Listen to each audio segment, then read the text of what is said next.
Tadi Bung Hadimen sudah memberikan informasi kepada kita siapa saja para pemain yang akan dipercaya oleh Coach Sintayong untuk bisa mengisi barisan starting line up. Skuad yang begitu agresif, itu kata Bung Hadimen. Kita akan tunggu apakah skuad agresif ini bisa mencetak gol. Berbicara mengenai hal ini, saya punya sedikit data untuk Anda bahwa Vietnam dan Indonesia ini sama-sama memiliki 9 pemain yang sudah mencetak gol hingga saat ini, hingga melewati pertandingan demi pertandingan, kemudian juga persentase konversi gol atau kemampuan masing-masing tim untuk bisa mengkonversi peluang menjadi gol. Ini adalah Indonesia 16,40%, sementara Vietnam mempunyai catatan 18,20%. Sementara soal akurasi tembakan, Indonesia ini tercatat 45,20%, sementara Vietnam di angka 42,40%. Berbicara mengenai skuad ini atau para pemain yang menjadi tumpuan harapan bagi Coach Sintayong, kita akan tanya kepada Pak Yunus Nusi. Pak Yunus Nusi, apa pesan dari Coach Sintayong kepada para pemain ini pada masa briefing atau pada saat briefing semalam? Bagaimana Coach Sintayong membakar semangat mereka dan juga memberikan pesan-pesan kepada mereka? Iya, di samping teknis, malam ini menjadi perang mental bagi pemain kita. Siapa yang memiliki mental yang terbaik, itulah pemenangnya. Itu juga yang disampaikan oleh Sin, termasuk oleh rekan-rekan manajer yang ada di sana, direktur teknik, yang selalu disampaikan kepada anak-anak, kepada pemain ketika makan, ketika istirahat, ketika mereka bersama-sama dengan manajer dan direktur teknik. Dan terlepas dari suhu 20 derajat Celcius saat ini yang ada di Hanoi, kemudian kecepatan angin 8 km per jam, kita juga berharap ini tidak menjadi gangguan yang berarti, karena kami yakin anak-anak memiliki daya tahan terhadap hal itu, dan kami yakin pula anak-anak juga memiliki mental jam terbang yang mudah-mudahan ini akan mampu untuk menghalau tuan rumah pada malam hari ini. Baik, kita harapkan mental para pemain ini bisa kuat, bisa menunjukkan mental pejuang saat laga ataupun juga pertandingan berlangsung, Pak Yunus Nusi. Tapi soal mental juga, ini cywar yang disampaikan oleh pelatih lawan, oleh Park Hang-seo berpengaruh nggak terhadap Coach Sintayong, Pak Yunus Nusi? Ini juga jadi bahan pengamatan kita semua yang kita tunggu. Karena banyak sekali kemudian sindiran-sindiran ini dilemparkan oleh Park Hang-seo. Ya, Sintayong udah paham dengan kawannya sama-sama satu Korea ini.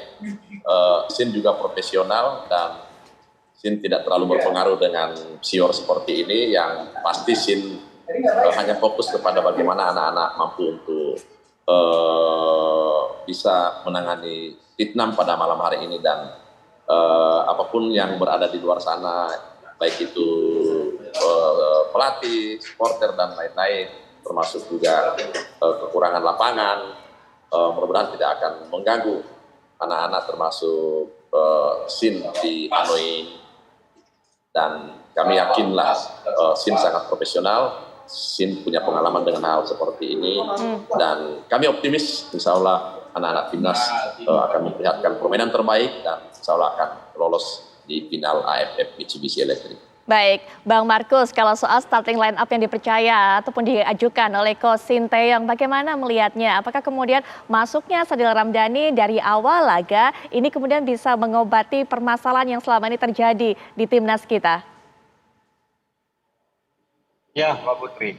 Ya, dengan kehadirannya Sadil, kita tahu sendiri Sadil seorang bisa menjadi striker, bisa menjadi pemain sayap yang mempunyai kecepatan dengan teknik yang sangat bagus. Mudah-mudahan Sadil ini bisa dapat membongkar pertahanan dari pertahanan Vietnam.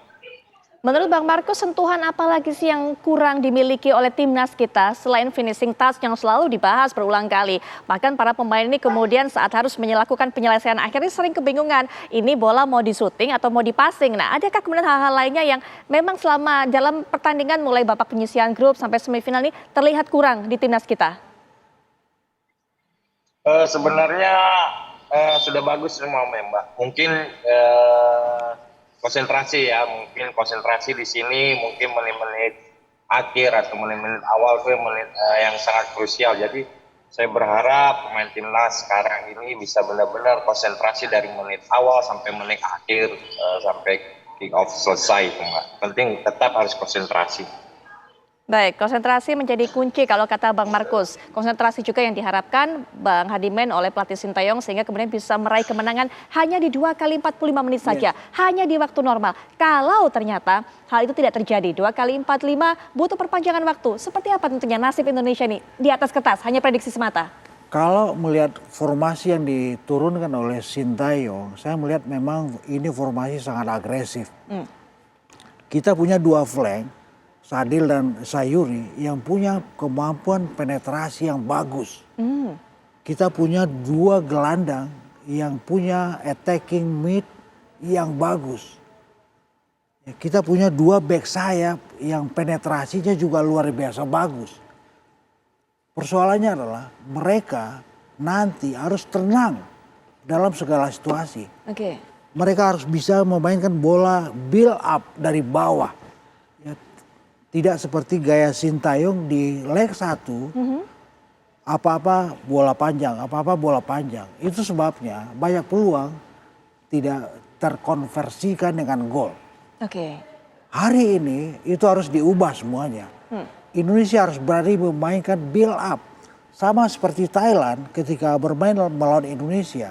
Dengan 10 pemain, ketinggalan 0-1, mereka bisa menciptakan gol balasan. Dengan apa? Dengan ketenangan, dengan build up yang juga bagus. Mungkin kalau Sintayong menginduksikan ini kepada para pemain malam ini sebentar lagi, saya pikir Indonesia akan muncul sebagai pemenang. Tanpa harus melewati extra time, tanpa harus melewati penalti shootout. 90 menit. Dan saya pikir ini harus dioptimalkan. Karena kalau terjadi extra time, ya, stamina dengan kondisi rumput yang tidak begitu bagus dan juga dukungan supporter untuk Vietnam yang juga bagus, ini mengangkat moral anak-anak Vietnam. Ini harus diwaspadai.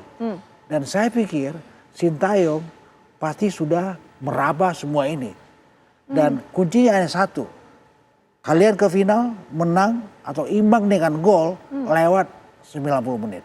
Begitu. 90 menit adalah harga mati. Ya. Karena memang setelah 90 menit berlalu atau waktu normal berlalu, aturan gol tandang itu juga yang menjadi keuntungan bagi kita, itu juga tidak diberlakukan. Tetap berlaku. Tapi saya melihat ya ada extra time. Ini berpengaruh kepada stamina.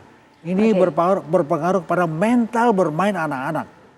Ya. Dan itu sebabnya saya melihat Sintayong dengan formasi yang dimainkan sekarang, dia memimpikan kemenangan atau imbang dengan gol lewat 90 menit. Ini berarti buat dia gitu loh. Dan saya berharap Indonesia melakukan ini dengan baik, dengan bagus. Baik Bung Hadimen, kita akan menanti dengan skuad yang begitu agresif saat ini, seperti yang dikatakan oleh Bung Hadimen, nanti bagaimana kemampuan mereka untuk bisa menembus pertahanan dari timnas Vietnam. Karena satu catatan positif atau penilaian baik dari Coach Sintayong terhadap timnas lawannya yaitu Vietnam adalah koordinasi pertahanan mereka begitu bagus. Mampukah para penyerang kita menembus pertahanan lawan, dan juga nanti kita akan bisa lihat bagaimana peluang-peluang yang bisa dihadirkan oleh para penyerang kita. Kita akan bahas tentunya setelah jeda berikut ini, saat lagi.